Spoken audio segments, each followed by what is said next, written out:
So I'm going through this Park 150 to see what's original. As far as I can tell, only one pot is original.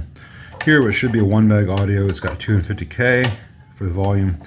This one should be 1 meg. It's 100K.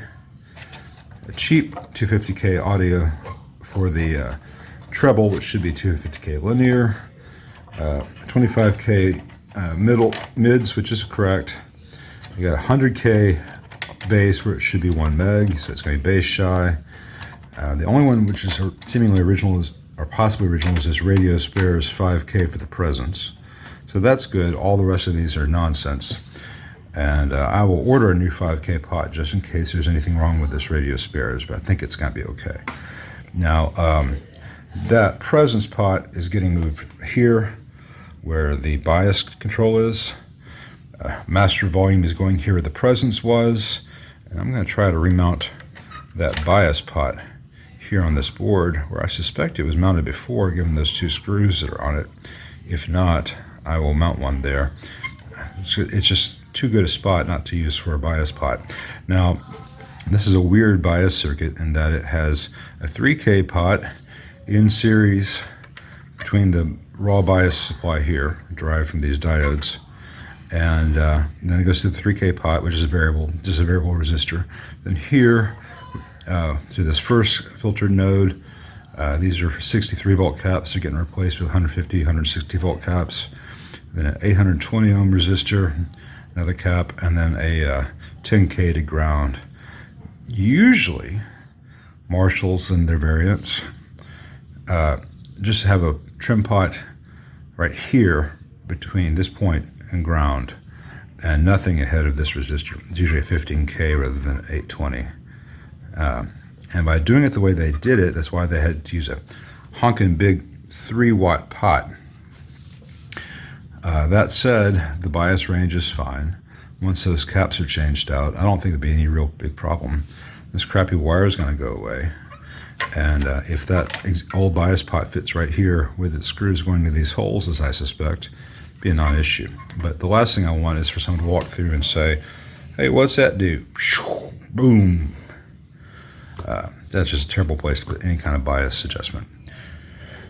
I've got some stuff to sort out. I've traced out the schematic for everything. I'll make that public later. This is a weird thing where it's deriving its screen supply from the VA node, which is the same thing that feeds the center tap of the output transformer on this amp. So it's a real high voltage with very little filtering on the screens. And I need to look at the data sheet on KT88 and see if I need to knock down those screen supplies a little bit. That's not a big deal. And where the burn is here on the board, where they had that 10 watt 25K resistor, I have verified that there's no conductive charred path through the board. I've got the resistor off and most of the excess solder cleaned up. There doesn't seem to be anything wrong with this turret here, so I should be able to remount this Phillips mustard to that turret and then run a new fresh wire from there to where it goes. That's the mids circuit of the tone stack. This Erie is non-original. It's a 47 microfarad. As far as I can tell, it was probably originally a 25 microfarad. And this is a non-original resistor here. And I'll play around with that. And the owner loves his super bass. His super bass is one of his favorite amps. So I may omit this capacitor, because other than that, this part of the circuit is essentially already super bass.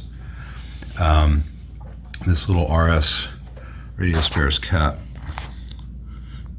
is a 0.022, so that's the correct value. I'll probably just neaten up the attachment and shorten those leads, because that was a quick and dirty job.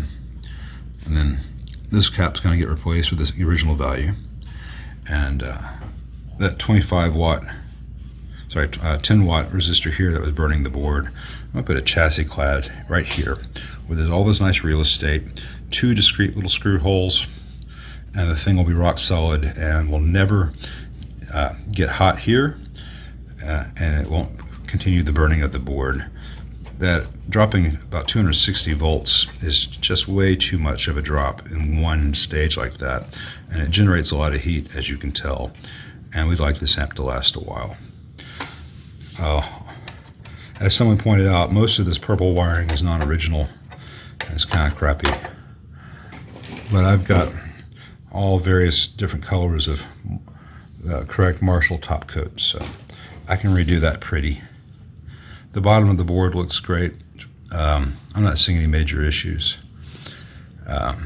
When I get a chance, I'll draw out the complete schematic and make that available, just because there doesn't seem to be a schematic for the Park 150 out there.